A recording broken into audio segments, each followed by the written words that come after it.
इस वीडियो में आपको इंडस्ट्रियल रिलेशन का ये नोट्स पहला मिल रहा है और इस तरीके से आपको नोट्स के ज़रिए सारी चीज़ें प्रोवाइड की जाएंगी।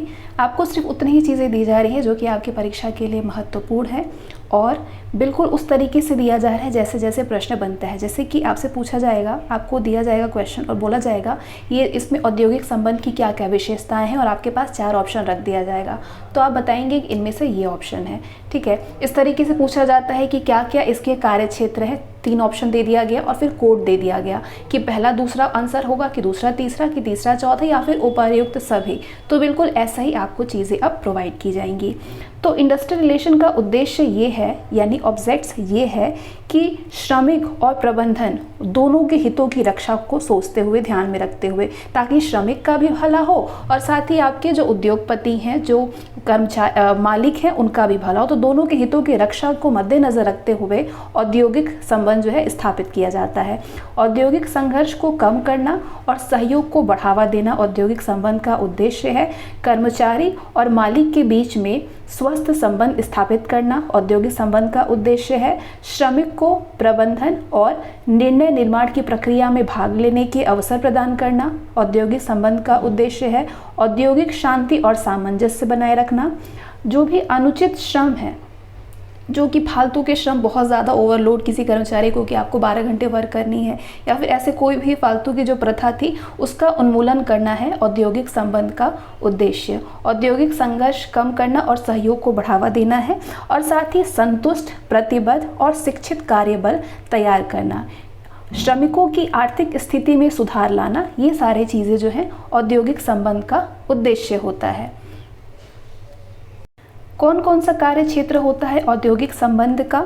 तो प्रबंधन और जो श्रमिक हैं, कर्मचारी हैं, उनके बीच का संबंध, प्रबंधन और व्यापार संघ के बीच का संबंध, जो नियोक्ता हैं, मतलब विभिन्न पक्षों जैसे कि नियोक्ता, कर्मचारी और नियोक्ता कर्मचारी की, राज्य की भूमिका, इनका अधिकार, कर्तव्य, ये सब इनका कार्य क्षेत्र है। और साथ ही प्रबंध और व्यापार संघ के बीच का भी संबंध है। नियोक्ता और कर्मचारियों के बीच जो उत्पन्न टकराव है उससे निपटने का भी तंत्र है। यह है औद्योगिक संबंध का कार्य क्षेत्र। तो आपको क्वेश्चन दे करके पूछा जाए कि कौन कौन से कार्य क्षेत्र हैं, तो नियोक्ताओं और कर्मचारियों के बीच उत्पन्न टकराव से निपटने का तंत्र, प्रबंधन और श्रमिकों के बीच का संबंध, प्रबंधन और व्यापार संघ के बीच का संबंध, नियोक्ता, कर्मचारी और राज्य की भूमिका, अधिकार, कर्तव्य आदि, नियोक्ताओं और कर्मचारियों के बीच उत्पन्न टकराव से निपटने का तंत्र। कितने प्रकार के औद्योगिक संबंध होते हैं? औद्योगिक संबंध 4 प्रकार के होते हैं। कौन कौन से? सामुदायिक या सार्वजनिक संबंध, श्रम संबंध, नियोक्ता कर्मचारी संबंध और समूह संबंध। अब इसके बारे में एक एक आपको बताई जा रही है क्या होता है। जैसे कि सामुदायिक या सार्वजनिक संबंध, जिसको कम्युनिटी और पब्लिक रिलेशन बोलते हैं। तो कम्युनिटी और पब्लिक रिलेशन मतलब कि उद्योग और समाज के बीच का जो संबंध होता है। दूसरा लेबर रिलेशन, व्यापार संघ और प्रबंधन के बीच का जो संबंध है, जिससे श्रम प्रबंधन संबंध भी कहा जाता है, वो आपका लेबर है। मतलब कि व्यापार संघ जो व्यापार के यूनियन होते हैं यूनिटी में, और प्रबंधन यानी मालिकों के बीच का जो संबंध है वो होता है लेबर श्रम के अंतर्गत। साथ ही एम्प्लॉयर एम्प्लॉय रिलेशंस यानी कि नियोक्ता कर्मचारी संबंध, कर्मचारियों के जो कर्मचारी और जो मालिक है उनके बीच का संबंध है ये नियोक्ता कर्मचारी संबंध, यानी कि मालिक और कर्मचारी के बीच का संबंध। और चौथा है समूह संबंध यानी ग्रुप रिलेशंस, मतलब कि कर्मचारियों के जो विभिन्न समूह हैं, जैसे कि श्रमिक हो गए, पर्यवेक्षक हो गए, टेक्नीशियन हो गए, इन सब के बीच का संबंध। तो ये सारे 4 प्रकार के होते हैं औद्योगिक संबंध। कौन कौन से? श्रम संबंध यानी कि श्रम संबंध, व्यापार संघ और मालिक के बीच का संबंध। समूह संबंध यानी कि कर्मचारी के समूह, मतलब आपके टेक्नीशियन हो गए, श्रमिक हो गए, उनके बीच का संबंध।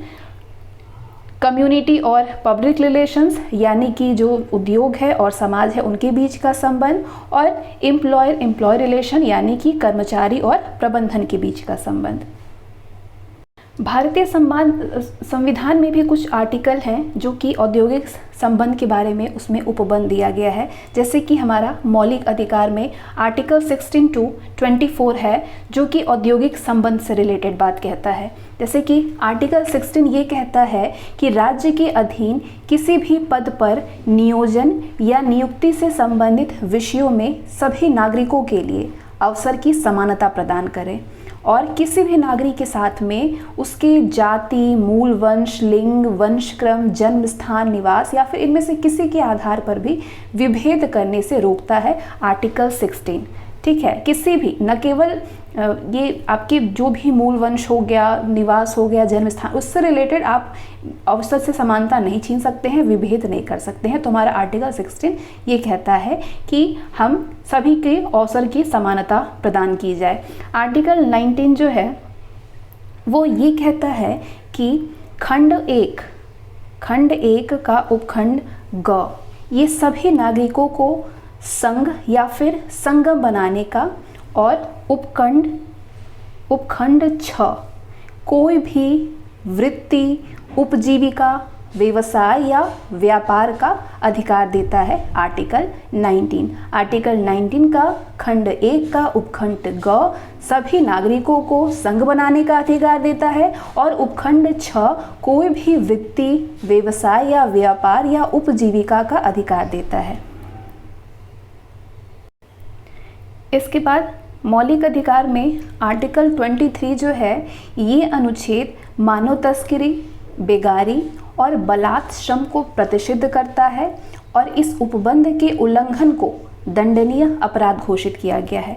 वहीं हमें अनुच्छेद 24 ये ताकत देता है कि 14 वर्ष से कम आयु के किसी भी बच्चे को किसी भी कारखाने या फिर खान में या फिर किसी अन्य जो परिसंकट में नियोजन है वहाँ पे काम करना नहीं है, वहाँ पे काम करने के लिए नियोजित नहीं किया जा सकता है। आर्टिकल 24 के तहत ये दंडनीय अपराध है।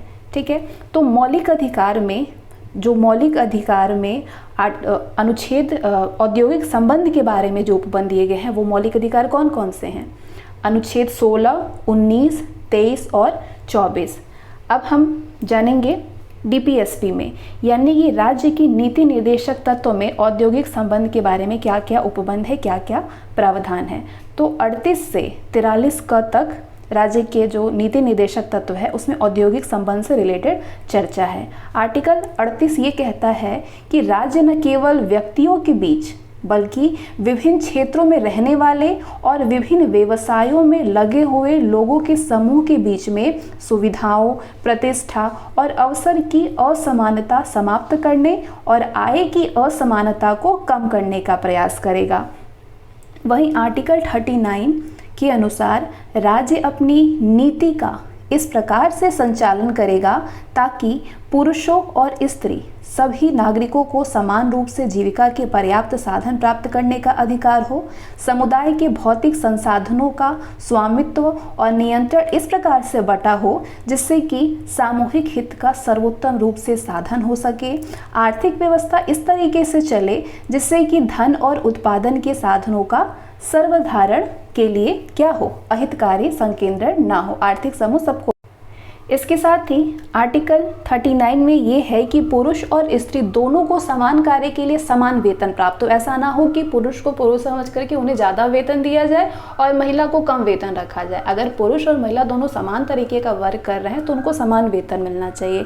पुरुष और स्त्री कर्मकारों के स्वास्थ्य और शक्ति का और बच्चों की सुकुमार अवस्था का दुरुपयोग ना हो और उनकी आर्थिक आवश्यकताओं से विवश होकर के नागरिकों को ऐसे रोजगारों में ना जाना पड़े जो उनकी आयु और शक्ति के अनुकूल ना हो।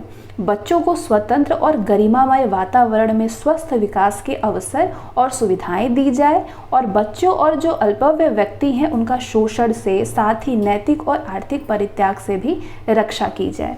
वहीं हमारा आर्टिकल 41 जो DPSP में है वो हमें ये अधिकार देता है औद्योगिक संबंध से रिलेटेड कि राज्य अपने आर्थिक सामर्थ्य और विकास की सभी सीमाओं के भीतर काम पाने के, शिक्षा पाने के, बेकारी, बुढ़ापा, बीमारी और जो निःशक्तता मतलब विकलांगता वगैरह और अन्य जो आर्थिक अनहर अभाव है उसकी दशाओं में लोक सहायता पाने के आधार को प्राप्त करने का प्रभावी उपबंध करेगा, आर्टिकल 41। वहीं आर्टिकल 42 ये जो है अनुच्छेद, इसके अनुसार राज्य काम की न्याय संगत और मानवोचित दशाओं को सुनिश्चित करने के लिए और प्रसूति सहायता के लिए महिलाओं के उपबंध करेगा, आर्टिकल 42। वहीं अनुच्छेद 43 ये उपबंध करता है कि राज्य उपयुक्त विधान या आर्थिक संगठन के द्वारा किसी भी अन्य रीति से कृषि, उद्योग, कर्मगार, कृषि, उद्योग या फिर अन्य प्रकार के सभी कर्मकारों को काम, निर्वाह, मजदूरी, शिष्ट जीवन स्तर और अवकाश का संपूर्ण उपभोग सुनिश्चित करने वाली काम की दशाएं और सामाजिक और सांस्कृतिक अवसर प्राप्त करने का प्रयास करेगा और विशेषतया गांवों में कुटीर उद्योगों को वैयक्तिक या फिर सहकारी आधार पर बढ़ाने का प्रयास करेगा। और आर्टिकल 43 क में है कि राज्य ऐसे विधान, रीतियों आदि का निर्माण करेगा जिसके द्वारा किसी उद्योग के प्रबंधन में कर्मकारों का भाग लेना सुनिश्चित कर सके। ठीक है, तो ये जो संविधान में औद्योगिक संबंध से रिलेटेड मौलिक अधिकार में चर्चा है, उपबंध है, और डीपीएसपी में यानी राज्य के नीति निर्देशक तत्वों में कौन कौन से शेड्यूल संबंधित हैं। तो संघ सूची के विषय हैं 55, क्रम संख्या 55, 61 और 65। जो 55 है वो कहता है कि खान होते हैं, जो कोयला खान इस तरीके का, और तेल शोधकों में श्रम और सुरक्षा का विनियमन हो, मतलब वहाँ पे जो किसी तरीके का किसी को आघात ना हो, चोट ना हो, इस तरीके का ध्यान रखा जाए। क्रम संख्या 61 है कि संघ के जो कर्मचारी हैं उनसे संबंधित औद्योगिक विवाद से निपटारा हो। 65 कहता है कि संघ के अभिकरण और संस्थाएं जो आपके वृत्तिक, व्यवसाय या तकनीक प्रशिक्षण के लिए, जिसके अंतर्गत पुलिस अधिकारी का प्रशिक्षण है या विशेष अध्ययन या अनुसंधान की अभिवृद्धि के लिए या अपराध के अन्वेषण या पता चलने पर वैज्ञानिक या तकनीकी सहायता के लिए है। क्रम संख्या 65। ये संघ सूची के विषय थे औद्योगिक संबंध से संबंधित। अब समवर्ती सूची के जो विषय हैं क्रम संख्या 22, 23 और 24 में, क्रम संख्या 22 में है व्यापार संघ, औद्योगिक और श्रम विवाद। 23 में है सामाजिक सुरक्षा और सामाजिक बीमा, नियोजन और बेकारी। क्रम संख्या 24 में है श्रमिकों का कल्याण, जिसके अंतर्गत आपके कार्य की दशाएं, भविष्य निधि, नियोजक का दायित्व, कर्मकार प्रतिकर, अशक्तता और जो आपके वार्धक्य पेंशन है और प्रसूति सुविधाएं हैं, ये क्रम संख्या 24 में समवर्ती सूची के विषय हैं। तो इस तरीके से प्रश्न बन जाते हैं। अगर आपसे विशेषताएं पूछी जाएं कि औद्योगिक संबंध की क्या क्या विशेषताएं हैं, तो आप कहेंगे कि औद्योगिक संबंध में श्रम और उनके संघ, नियोक्ता या प्रबंधन राज्य भागीदार होंगे। ठीक है, यानी कि आपके जो गतिशील और औद्योगिक संबंध में आपके कौन कौन से लोग भागीदार होंगे? कर्मचारी और उनके संघ होंगे, नियोक्ता या प्रबंधन होंगे, या फिर राज्य भागीदार होगा। गतिशील और विकासशील अवधारणा, यानी कि औद्योगिक संबंध की अवधारणा एक गतिशील और विकासशील अवधारणा है। इसमें कर्मचारियों तथा उनकी यूनियन और नियोक्ताओं और उनकी एसोसिएशन के बीच में विकसित हो रहे संबंधों का अध्ययन किया जा सकता है। राज्य की क्या भूमिका है? राज्य की भूमिका ये है कि सरकार औद्योगिक संबंध में सुलह और संतुलन स्थापित करने में अपनी भूमिका निभाती है और नियोक्ताओं यानी मालिकों के संघ और व्यापार संघ दोनों के व्यवहार को विनियमित करती है। औद्योगिक संबंध औद्योगिक क्षेत्र में रोजगार से उत्पन्न आर्थिक, सामाजिक, राजनीतिक प्रणाली के उत्पाद हैं। तो राज्य की ये भूमिका है। श्रमिकों और उनके संघ की क्या भूमिका है? तो सौदेबाजी की काम शक्ति के कारण हो रहे आर्थिक शोषण से श्रमिकों को बाहर निकालने के उद्देश्य से व्यापार संघ बनाए गए और व्यापार संघ सामूहिक सौदेबाजी के माध्यम से प्रबंधन या राज्य सरकार पर आर्थिक तथा राजनीतिक रणनीतियों के द्वारा दबाव बना करके अपने सामूहिक हितों को साधने का प्रयास करते हैं। वहीं मौलिक और उनके संघ की क्या भूमिका है, तो मौलिक और उन मालिक नियोक्ताओं तथा उनके संघ की जो भूमिका है, नियोक्ताओं के पास सौदेबाजी को अधिक शक्ति होती है, सौदेबाजी की अधिक शक्ति होती है नियोक्ता के पास में, क्योंकि वो श्रमिकों को कार्य पर रखते हैं, इसीलिए उन्हें वेतन देते हैं, भत्ता प्रदान करते हैं और अलग अलग तरीके के नियम और विनियमों के माध्यम से कार्य संबंध को विनियमित करते हैं। अब व्यापार संघ के बनने के साथ नियोक्ताओं की सौदेबाजी की शक्ति कम हो गई है, तो इसीलिए उन्होंने अपने हितों को सुरक्षित करने के लिए और राज्य और व्यापार संघ पर दबाव डालने के उद्देश्य से अपने संघ बनाए हैं। तो ये है विशेषता। और आपसे पूछा जाए औद्योगिक संबंध का क्या महत्व है हमारे जीवन में और कामगारों को अपने अधिकारों और कर्तव्यों के बारे में जानकारी या जागरूक तथा अधिक शिक्षित श्रमिक, मतलब व्यापार संघ के गठन के बाद श्रमिक अपने अधिकार के साथ साथ कर्तव्यों के बारे में जागरूक हुए हैं। प्रबंधन को श्रमिकों को अब न केवल उत्पादन के कारक के रूप में बल्कि मानवीय गरिमा और आत्मसम्मान रखने वाले व्यक्तियों के रूप में देखना होता है। औद्योगिक विवादों में कमी। अच्छे औद्योगिक संबंध औद्योगिक विवादों में कमी लाते हैं, जो सहयोग को बढ़ावा देने और उत्पादन और उत्पादकता बढ़ाने के लिए श्रमिकों को क्या करता है, प्रेरित करता है, जिससे कि प्रबंधन के लिए न केवल अधिक लाभ होता है, मालिकों को इससे बहुत लाभ होता है, अर्जित करना बहुत आसान हो जाता है, श्रमिकों की आकांक्षाओं की पूर्ति करने में उनकी क्षमता भी बढ़ जाती है। औद्योगिक लोकतंत्र को बढ़ावा, यानी औद्योगिक लोकतंत्र का अर्थ है कि संगठन के विभिन्न स्तरों पर श्रमिकों को प्रभावित करने वाले निर्णयों के संबंध में श्रमिकों की अनिवार्य भागीदारी का होना। ये मुख्य रूप से एक संयुक्त परामर्श होता है जो कि औद्योगिक लोकतंत्र का मार्ग प्रशस्त करता है और श्रमिक को और मालिकों के बीच में एक अच्छा संबंध स्थापित करने में महत्वपूर्ण भूमिका निभाता है। और अगला जो महत्व है वो है निर्बाध और अधिक उत्पादन, यानी कि निर्बाध उत्पादन औद्योगिक संबंध का सबसे महत्वपूर्ण लाभ होता है। उत्पादन और उत्पादकता में आई वृद्धि के कारण प्रबंधन जो है वो श्रमिकों को वित्तीय और गैर वित्तीय लाभ देने की स्थिति में होता है। इससे जो मजदूर हैं और जो मालिक हैं दोनों की स्थिति में सुधार आता है। तो ये है इसका महत्व। हमें औद्योगिक विवादों में भी कमी हुई है, अपने अधिकार, अपने कर्तव्य आदि के बारे में जागरूक हुए हैं और अधिक शिक्षित हो चुके हैं श्रमिक, निर्बाध और अधिक उत्पादन कर रहे हैं, औद्योगिक लोकतंत्र को बढ़ावा मिल रहा है। तो ये सारे महत्व हैं आपके। स्वस्थ औद्योगिक संबंध के लिए क्या क्या पूर्व शर्तें रखी गई? अधिक श्रम नीतियाँ और कानून, शक्तिशाली व्यापार संघ, बेहतर शिक्षा और जागरूकता, प्रबंधन तथा श्रमिकों का मेल भाव मतलब मोल भाव करने का कौशल। शक्तिशाली व्यापार संघ, एक तो व्यापार संघ शक्तिशाली हो, अच्छी श्रम नीति हो, अच्छा श्रम के लिए अच्छा कानून हो, क्षेत्र की अच्छी आर्थिक स्थिति हो जिस क्षेत्र में ये उद्योग स्टार्ट हो, बेहतर शिक्षा हो, सबके पास जागरूकता हो, सारी चीज़ें के बारे में जागरूक हो, मालिक और मजदूर का मोल भाव करने का कौशल हो, यानी स्किल पावर हो दोनों के पास मोल भाव करने के लिए।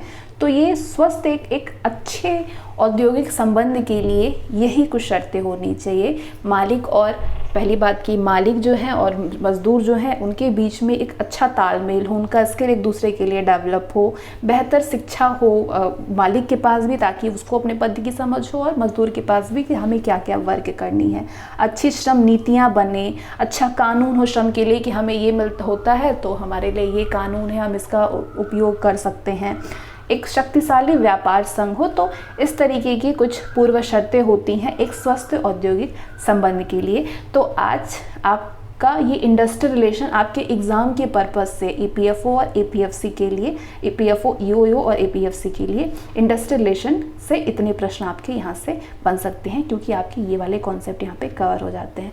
So thanks for watching this video.